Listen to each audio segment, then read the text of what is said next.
Okay, well, good afternoon, everyone, and welcome to this webinar, which hosted by the IIM, which is actually the final webinar of the September 2021 series.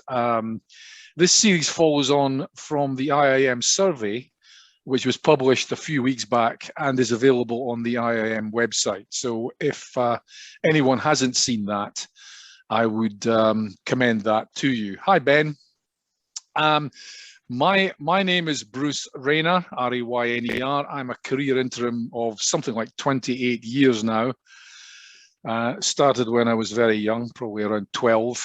And I'm also a member of the IIM board. You can find my profile on LinkedIn. Please feel free to connect. So just a bit about this series. We were chatting just before I opened up the call here. We've had 6 of these webinars. The first one talked about key themes and trends from the data in the survey.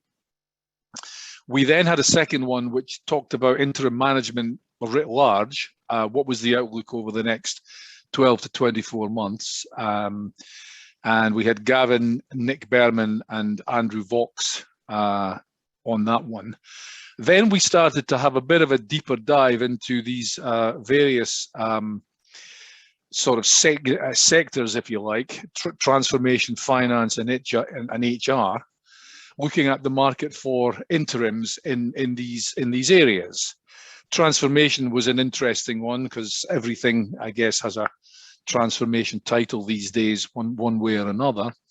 But finance and HR, the guys said there that they'd never been busier. And the outlook, this was a great time to be an interim. This one is looking at the market for interim digital specialists. And today I'm joined by 3 ISP interim service provider royalty in the shape of Ben Cowan from Eton Bridge, Richard Lindsay from Interim Partners, or New Street Consultancy Group as it's now known, and David Kemble from Practicus. For the first part of the session today, the format is a Zoom webinar, which will last about 45 minutes. At 1:15 we break, at which point then members of the IIM are invited to join a members-only Zoom meeting, which will start round about 13:20, just as quickly as I can open the link up. That's going to be a round table discussion, that second part, with an opportunity for IIM members to interact up close and virtually personal with the panelists over a virtual coffee or bagel or whatever you're having for lunch. Feel free to submit questions as we go on the Q&A tab, please, not on the chat. We are recording the webinar, and this will be made available on our YouTube channel to all those who registered for the event. So without further ado, I'm just going to go around our panel, ask them to introduce themselves, who they are, what they specialize in, but really just with an introductory question that says, you know, what factors are you seeing driving the market for interim digital professionals over the next 18 months or so? So let's start with Ben. Just an introduction, Ben, and a few words from you, if we may. Thank you, Bruce. Yeah, good afternoon, everyone. Ben Cowan. I'm a partner within Eton Bridge's digital and transformation leadership practice, where we specialise in providing the interim leadership for digital data and sort of more broad tech-enabled transformation. And to sort of point towards the question, driving the next 18 months, I think, is effectively a lack of activity in the last 18 months, and where businesses have focused on more operational, I guess, burning platforms, largely due to COVID and I guess to a degree Brexit as well. There is a delay in activity in the market, and businesses are very keen to play catch up. So I think, yeah, effectively 3 years of work to squeeze into the next 18 months is what's driving it. Excellent. Richard.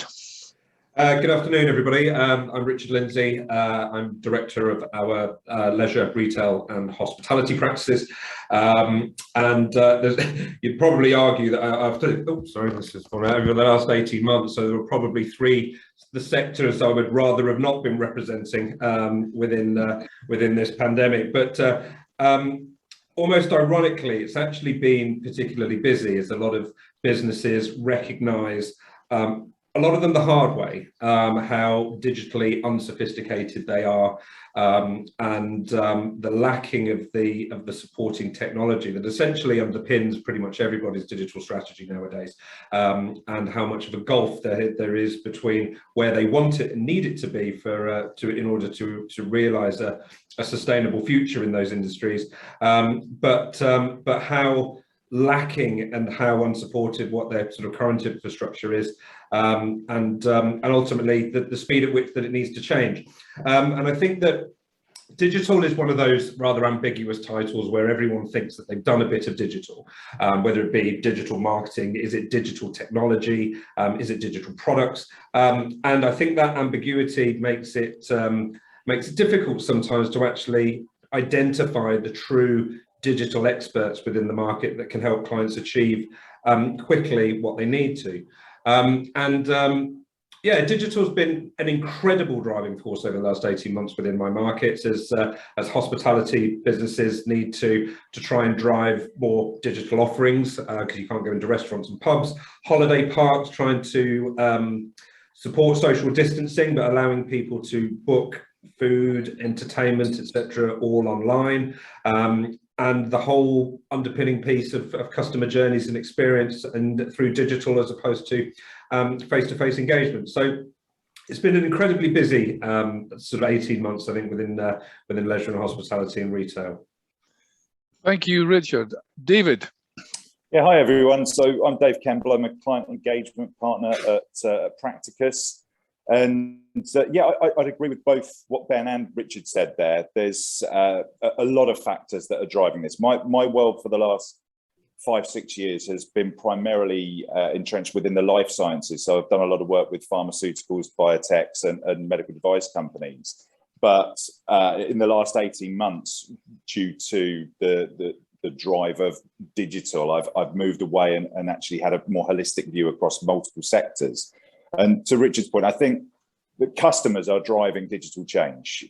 Ultimately, we're all got comfortable with technology at home now, whether it be kind of forms of AI with Alexa, Siri, Google Home. The customer is the one driving the need to change digitally. And I think Richard alluded to this. We asked the question, what does digital mean to you? And you'll always get a different answer, because even within the same company, there's a lack of clarity in terms of what does digital mean, and also what are you trying to achieve by any form of digital transformation. So what's the end goal? So there's so many different factors that are driving that, and one of the key ones at the moment, I think, is a lack of internal skill sets. There was sadly a lot of redundancies, a lot of people left, and now there's a bit of a gap in terms of that internal skill set to deliver what is required. That's great, guys. Thank you for those introductory remarks. I mean, interestingly, when we were talking about this, we identified, I think, a number of areas. You guys have hit on them. One being the kind of, the digitally enabled workforces and coping with this new ways of working when people can't go into offices, and if you like, the readiness around that.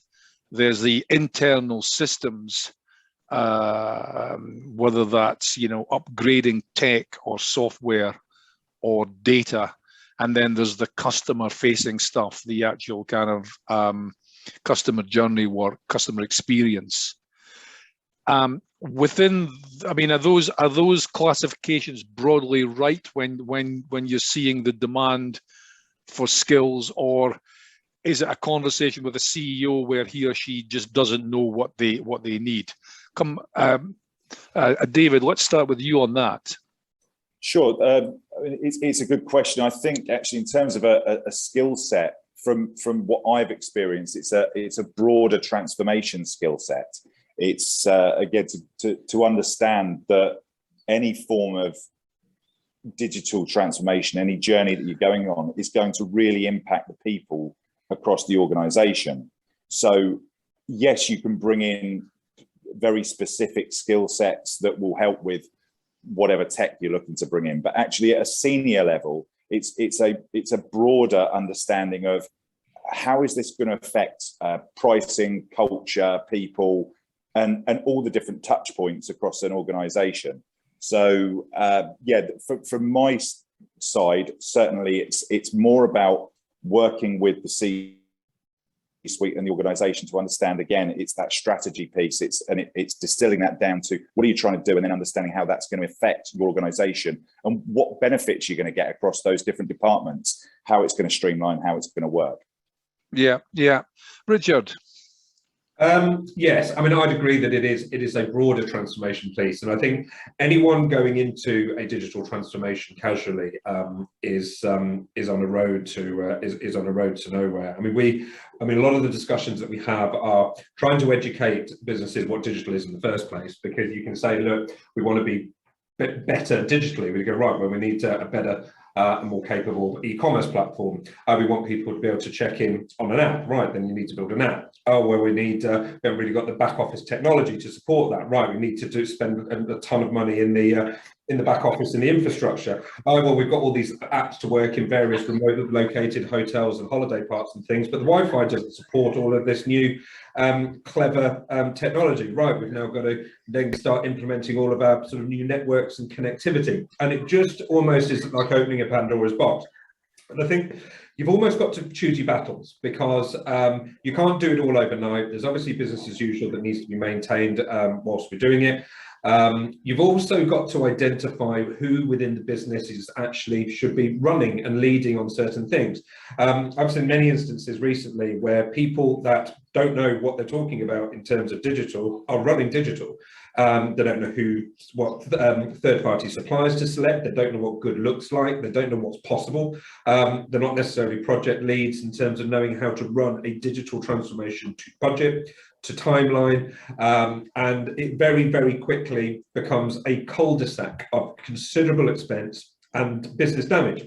Yeah. And it is a very, very, very fine art to be able to get this done properly, because invariably there isn't the capability or the knowledge or the horsepower of delivering these change functions internally. And a lot of businesses have learned the hard way.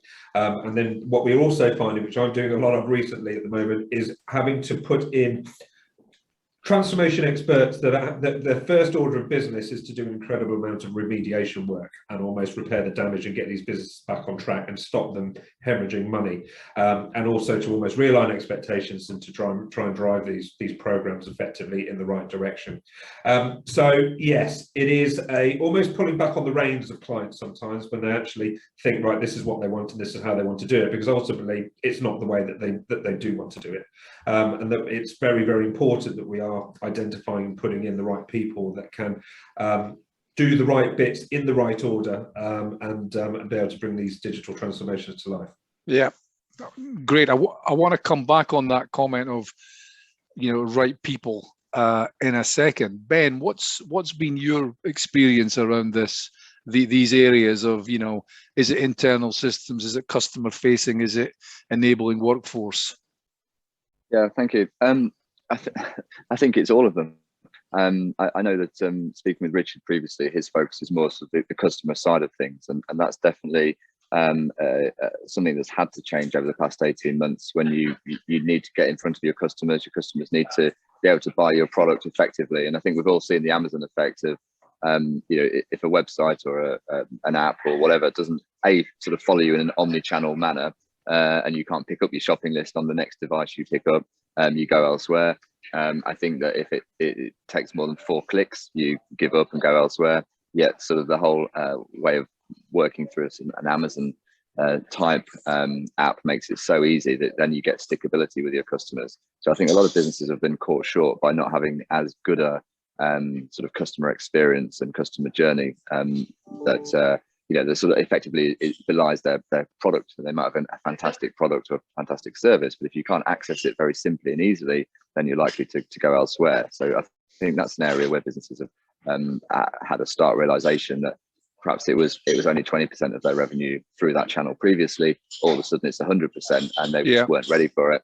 That then leads into the other point that the guys made around the scalability and the capability of their systems. And I think back to trying to shop online and being told I'm 95 in the queue to sort of put my Tesco order through. And so there's clearly challenges there. So I think that area of sort of product and CX is something that the pandemic forced the spotlight to be shone on as a burning platform immediately. I think then if you look at the area where I'd specialise more, which would be around the digitalisation of corporate functions, that's the example of us all working from home, and therefore suddenly you couldn't lean over to your accounts team and say, can you process X, or by the way, this is the purchase order number for that, or whatever it was. So the efficiency gains through automating those process flows and not having to rely on human interaction and people within them was clearly big gains for businesses. Perhaps not a burning platform in quite the same way, because there are workarounds and ultimately it meant a slight delay here and there, but perhaps the customer wasn't directly impacted. And therefore they're probably more nice to do programs that during the major kind of thrust of the pandemic, they were less of an issue, but they're now coming to the fore, and businesses are looking at their ERP solutions, looking at their processes and saying, actually, now's the time to sort that out, because and hopefully it won't be the case, but if we go back to a fully remote workforce 5 days a week, then we wish we had got our ducks in line and got our systems and I guess those process flows fully automated in advance. So it's become what was a nice to do is now recognized as it would make life a lot easier moving forward. So let's try and focus on that.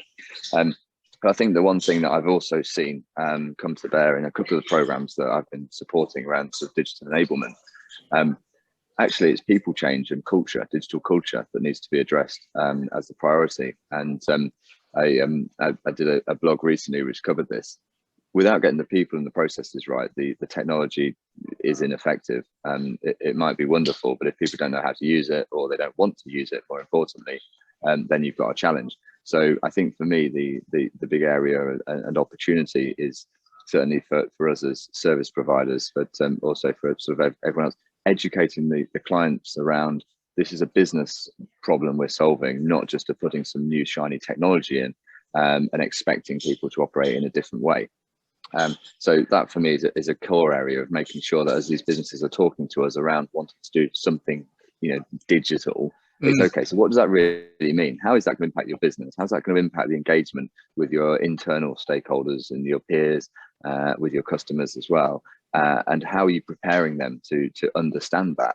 And I think there's several examples where maybe a website has changed, and it's for the people that have changed it. They know what it was before. They know now where you go to navigate it to get to X, Y, and Z. But as a customer, you might not have been shown a little pop-up of actually this is how the website has changed and this is what you need to do now. And therefore, again, you don't stick around. You move on somewhere else.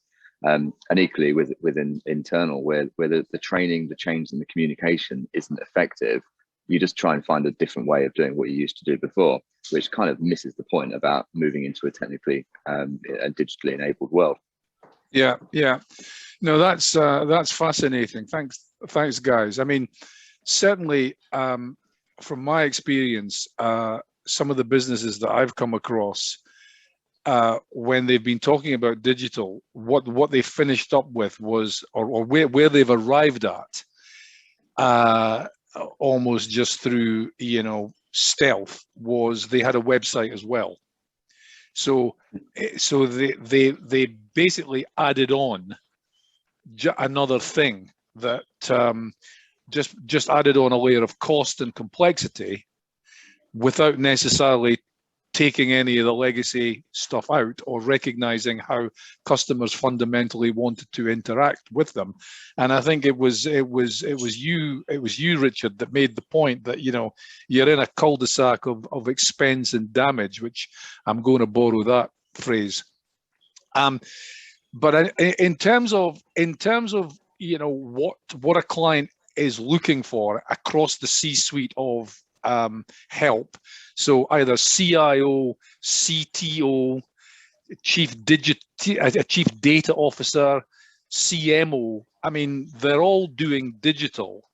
But in terms of your point, Ben, about how organizations work together and how they recalibrate their bureaucracy for this skill set, have they recognized that? And is there a demand for some, you know, for people to go in and enable that across what would have been traditional functions?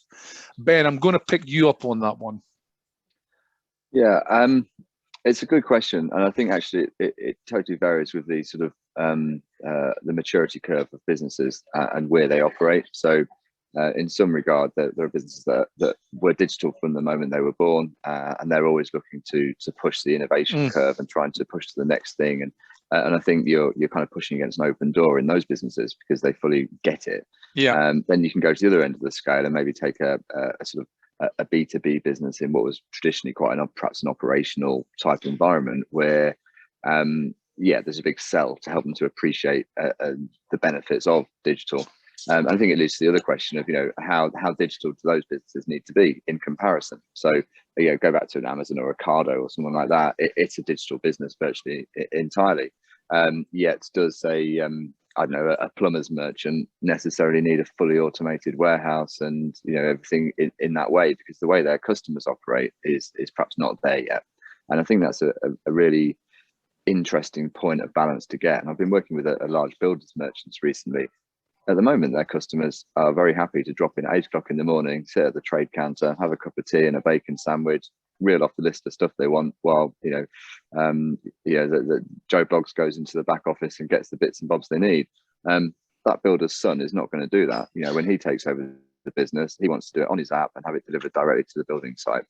So I think there's a real change that in some markets the customers don't yet want it, but if you're not careful, it's going to go and pivot fully, and those businesses are going to miss the boat.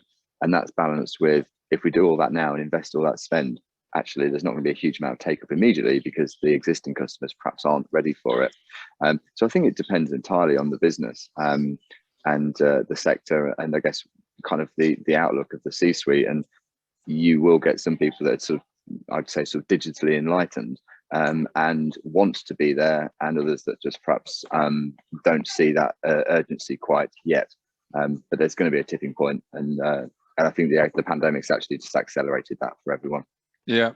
Richard, are you seeing things the same way or differently? Yes. I mean, we've had, you find retail has been battling with omni-channel and multi-channel for quite a while. So it's been very much, obviously, the e-commerce and online ordering things has been a component of that. So I've been looking at digital for quite a while.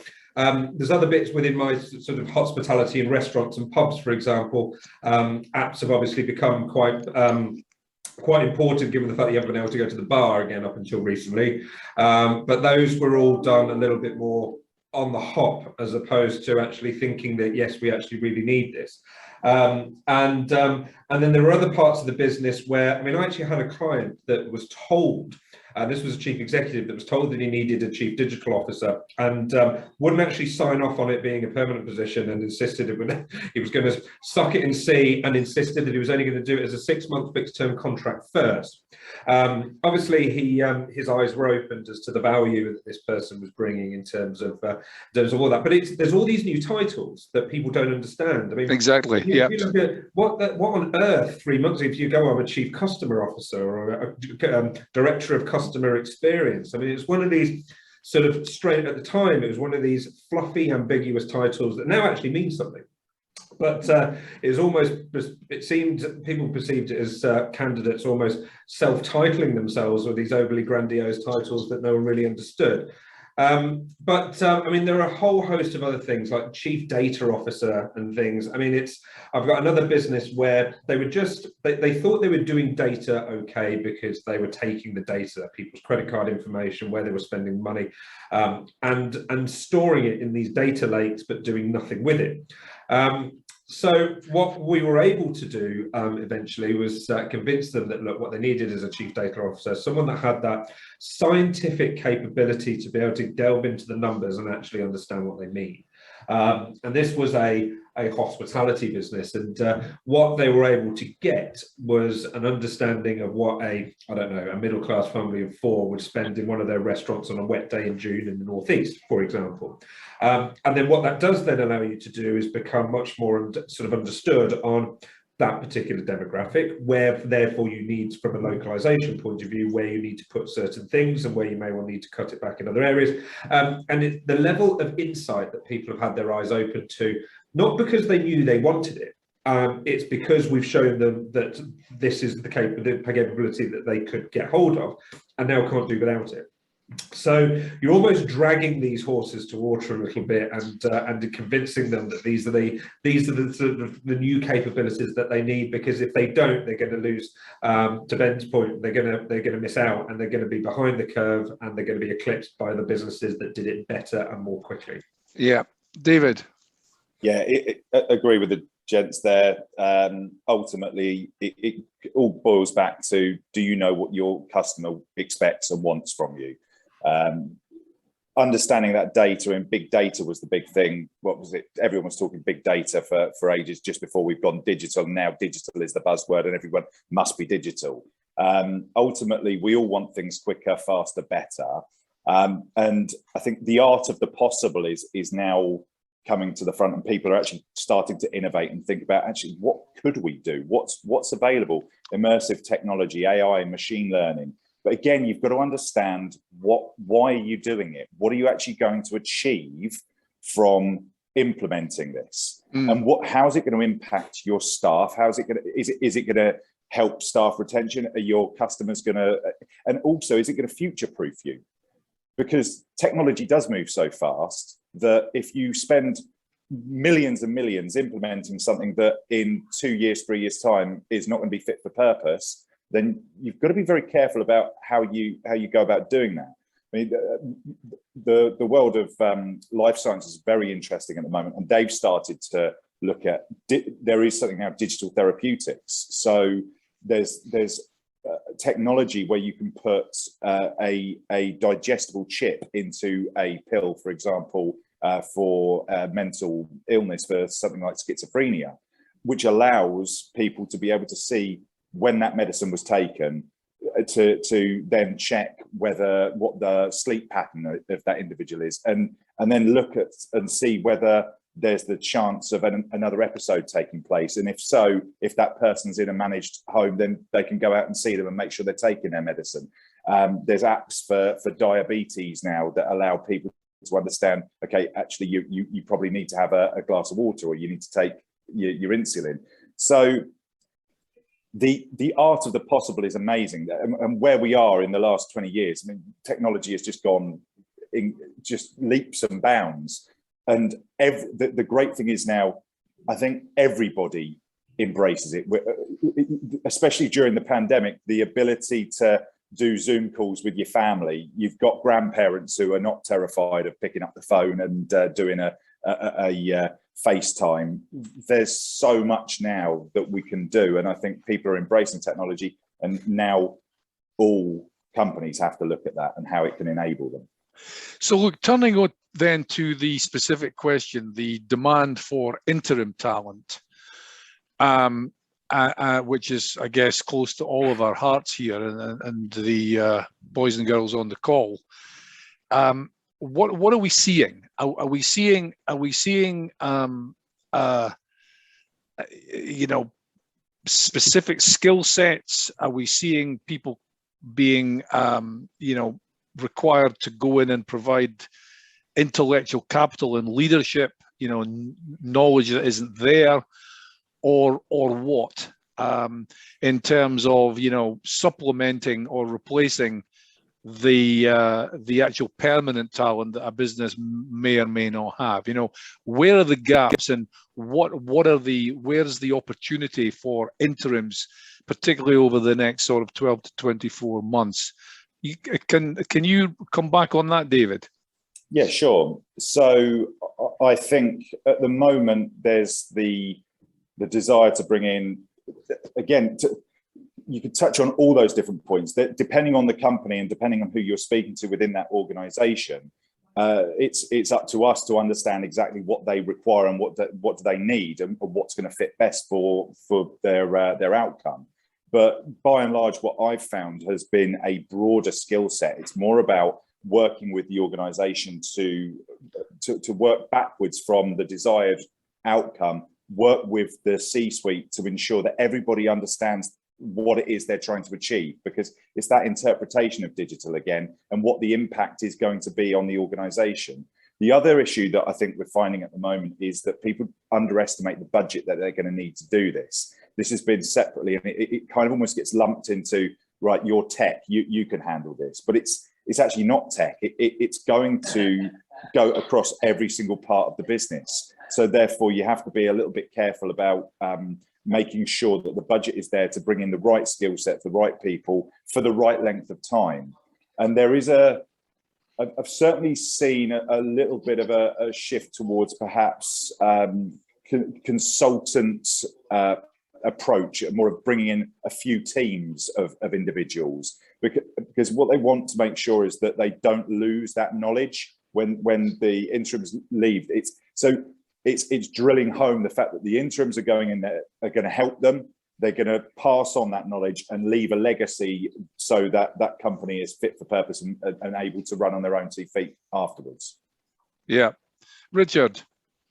Yes, I'm seeing a lot of requirement. I mean, to David's point, there's a lot of, when you are trying to fit in, there's obviously split responsibilities. The age-old adage of marketing fighting with technology and IT teams is a common one and is still going. You can start implementing sort of HR shared service, sort of self-service shared service center automation and things. Who does that sit with? Is it an HR play? Is it a tech play? And what we're finding is these new titles and new responsibilities are not fitting squarely with these more traditional hierarchies and departmentalizations that businesses seem to be quite hell-bent on still continuing. Yeah. And are happy for the sort of civil wars to continue going on. But ultimately, businesses are the transformation program leadership is something that I have been doing more of over the last year than I have anything else. Digital transformation, that is. There is e-commerce, not really from a marketing point of view, because it's more of a web design, almost UX, UI content. Because it's what do you want your digital image to be, and how do you want to connect with your customers? So it has been ultimately more of a technology play than it has been CRM and driving loyalty and that sort of stuff. But data has been a gargantuan consumer of my time over the last 12 months, and there's not enough people ultimately to deliver them. Data is hard. Knowing how to tackle data is incredibly difficult. You need to have the right brain and capability and ultimately appetite to be engrossing yourself in a lot of data, sort of analytical stuff. And businesses really need it, because it is probably one of the single things that I can put my finger on that allows businesses to understand their customers, understand what their destination needs to be, and understand where they need to be placing their chips. Yeah. Ben? Yeah, no, I think that's a really interesting point, Richard. And I think the challenge with data is who owns it. And obviously the people facing the customer think they know best, and people who are building the product, or sort of the service, think they know what their customers want. And sometimes the data will tell them something completely different. But to get the value out of data, I do feel it often needs to be a kind of end-to-end. It needs to be kind of all together. It needs to be a single source of truth. And then it needs to be it needs to be end to end to actually show the picture. So I think a lot of data programs perhaps struggle because you need everybody bought in, and you probably don't start to see the results until towards the back end of whatever it is that they're doing, and they're required to sort of open their wallet or purse for quite a long time to get to that point. So I think data is definitely an area of interest. I think if we look at architecture as well, that is a candidate shortage at the moment across enterprise architecture, solution architecture, and people who can envisage and help to build the required sort of technical architecture to enable the digital world or the digital platforms and omni-channel digital environment to work effectively. I think that's something that the guys both mentioned earlier as well. It's just about that sort of the infrastructure behind it. So there's definitely a candidate shortage across that market, that environment at the moment. And I think if I just look back broadly at the bits that I focus on more, the corporate functions, tech-enabled / digital, it to me it's kind of the same thing. It's a catch-all for my world. The same way as transformation seems to, I'm pretty sure it was called projects when I started out in recruitment. So, I think what is digital transformation can cover 1,000,001 different areas. And as the guys rightly said, it's down to kind of classic transformation or change program skill sets, program management, project management, change management, PMO, etc. I think if I look back at the past year, I think this year the demand for interims has followed the sentiment of COVID. So we kind of we began the year with a little bit of a buzz in January because we finally knew what was happening with Brexit. We finally knew what was happening with the lockdown. It wasn't good. It was till the end of March, but at least we knew that. I think by mid-February, everyone remembered that we were locked down. It was cold and raining, and therefore the optimism kind of left, or the hot air left the market fairly quickly, and it became a little tougher again. By April, the pubs were reopening. We were locked down in general was loosening. Numbers were going down. Everyone was back in a good place, and so the confidence to invest and the confidence to start these programs was picking up again. And I think that ran for us until perhaps where we got to the point where the foreign secretary was then questioning exactly how far we'd gone on holiday or where we'd go, and the red list and everything else. And then Freedom Day, remember that got put back a month as well. And I think as soon as we kind of started getting those wobbles and murmurs in the market, things softened again. Over the summer, I think everyone actually took a break, be it to Dartmouth or wherever else they went, but people got away and switched off. And for us, the beginning of September was marked out with a bang. It was almost that first Monday, the kids were back in school, and the phone didn't stop ringing that week. And I think all this sort of the effort we'd put in keeping in touch with clients and candidates in the 6 months prior started to pay back. So I think now the market is buoyant and should, touch wood, should continue as we move forward into the next 18 months as well. And that demand is across the board. What we have seen is the larger scale programs are starting to ramp up. So the bigger ticket program director, transformation director roles, the sort of the 4-figure roles are more prevalent, and that will feed through as the sort of the triangle of roles underneath it, which will mean increased demand right across the board. So I think it's for me, it's the demand is going to be across all of those different skill sets, and as ever, it's the sort of the top 10% that are most in demand. Well, what we heard last week from the HR guys was that they're recruiting a lot of talent people to go in and basically, that being the bellwether for the kind of the wave that's going to come after that of the people that will be recruited once they've got these talent capabilities in place in some of those businesses. So that was really interesting to hear. We've also, in the course of these webinars, talked about where the conversations are happening. Is it the flood of money behind PE? Is it in the large cap market, maybe where there's more legacy businesses, maybe, or is it in the mid market? What are you guys seeing, David? In terms of which sectors you're yeah. I think Richard alluded to this earlier, the hospitality, travel, retail sectors, certainly the recovery sectors almost, if you like, are at a point where they are on real rebuild mode now, and they've identified that they need to adapt, they need to change. So there's definitely an increase there. I've certainly noticed financial services as well within places like wealth management. There's a requirement to bring in apps and ways of having a little bit more, I guess, a understanding of the individuals that they're working with and a personal approach. So that there's a drive there. But if I'm honest, Bruce, I don't think there is a sector that isn't looking at digital in some form or other. But it depends. I think Ben alluded to this earlier. depends on the maturity of that organization and where they are. There's certain retail companies that have always been digital. So that they've been fine and they've absolutely flown throughout the last 18 months. Others that were primarily bricks and mortar have struggled, and they know they had to adapt. So there's opportunity everywhere at the moment. But as a bunch of interims, if we are following the money, where is the money going or coming from? Is it private equity? Is it large caps? Is it the racier SMEs? What are we seeing, Richard? There is a huge amount of private equity activity, particularly within my markets at the moment. And you've got many private equity firms that buy at various points along the curve of distress. And there are businesses going for next to nothing at the moment. I'll give you an example. So the Casual Dining Group, which is a collection of businesses such as Bella Italia, Cafe Rouge, La Tasca, Las Iguanas, had a market capitalisation value pre-lockdown of £320 million. It sold during lockdown for 20 million, which I'll do the maths for you. That's a bit of a bargain. So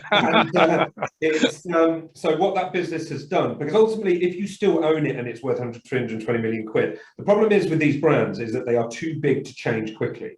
And what they've been doing is being eclipsed by much more slicker, agile businesses and restaurant opportunities and concepts that have been overtaking them. So if you want to suddenly change the menu or change your pricing across an estate of 600-700 restaurants, it's hard and it's expensive and it's disruptive. So what it wasn't doing is getting the like-for-like growth. So what you have then is that, look, but we're not going to buy it for 320 million, but we'll put some money into it if we can buy it for 20. So they buy this 20 million pound business, spend 50 million quid in working capital, doing it up, making it better, rebranding it, communicating to the public that, look, all of our stuff is better priced, it's more responsibly sourced. And then all of a sudden, you've got a fully viable hospitality business that's making money again. Because ultimately, there will always be a need for restaurants and pubs, because everyone's lives are just far too boring to be eating at home for the rest of their lives. But it's how you engage with them and how you communicate with them and how you let customers know that you're still open for business and whether they want to come down and eat under your roof, or whether they want to be have something delivered. Then you can then they can do it whichever way that you want. And but PE firms are recognizing that, look, there is sustainability in hospitality, let's get involved. Some businesses that, look, invested at the wrong time and literally have had their fill with hospitality have been wanting to get out. Yeah. So, but there's a lot of PE money changing hands with other PE firms at the moment, and because they're buying distressed businesses, they can just pump in the money to give them the digital breath of fresh air that they need. And this is the paradox is that this pandemic has been good for the sector. It's opened the window, allowed ownership and the keys to change hands and put into the hands of people that will now do something about it. Yeah. And it's interesting. I mean, you touched on it, David, and we touched on it in a previous webinar. Private medical is another one that's seeing a lot of activity, clearly with the pressure on the NHS, and also the constant innovation in treatment, etc. So the kind of paradox of that. Ben, where's the money? Where's the money? First of all, PE is driving a lot of activity at the moment, without a doubt. I think a very high percentage of our existing recent roles have been around integration, carve out, and certainly sort of M&A driven transformation. I think not only is it the sort of the distressed opportunities that Richard's alluded to, but I think with funds topped with cash, they have to deploy it to make it work for them, to then be able to return the percentages back into the funds. And so anything that's got a growth story attached to it, is of high interest as well. I think you couple that with some of the big FTSEs and the bigger players wanting to carve out perhaps their non-core assets or brands, or you've seen the example with elements of Unilever being carved out and elements of Reckitt Benckiser over the past sort of 12-18 months as they rethink their strategies. That creates opportunities. Private equity are in and then buying and investing in those businesses as well. So I think certainly private equity is a massive part of it. But also we are seeing it, across the board. I'm working with FTSE 100 at the moment that it's never really integrated any of its acquisitions, been a very federated business. Then the cost synergies that they haven't really had to worry about before because they kept growing through acquisition. Suddenly there's a massive slice of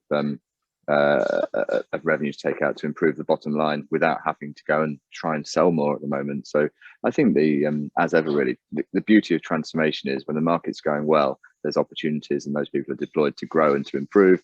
When the market's going badly or things are going the other way, those same people are deployed to then find synergies and take cost out of an organization. So a roundabout way of Bruce of saying I think it's across the board, but certainly private equity is driving it, and I don't think it's sector specific. I think the first couple of placements we made after March 20, was it, when lockdown first happened, were in aviation and hospitality, and we as a business said that was the last thing I saw coming. It's been right across the board. So as we said, it's there's various reasons to need to do transformation, and digital is a huge part of it all the way through now. But yeah, it's not sector specific, and within each sector there are winners and losers as always. So it's across the board. Well, look, some key messages there, guys. We're just at 1:15. I'm going to bring this part of the session to a close and invite members over on the other link that you should all have. So we'll see you in 5 minutes. And before we close, I'd just like to say a big thanks to Ben, Richard, and David. I certainly found that hugely interesting and insightful, and I'm sure our audience did too. So 5 minutes, grab a coffee. We'll see you soon. Thanks, guys. Thank you. Thank you very much. Cheers now. Cheers.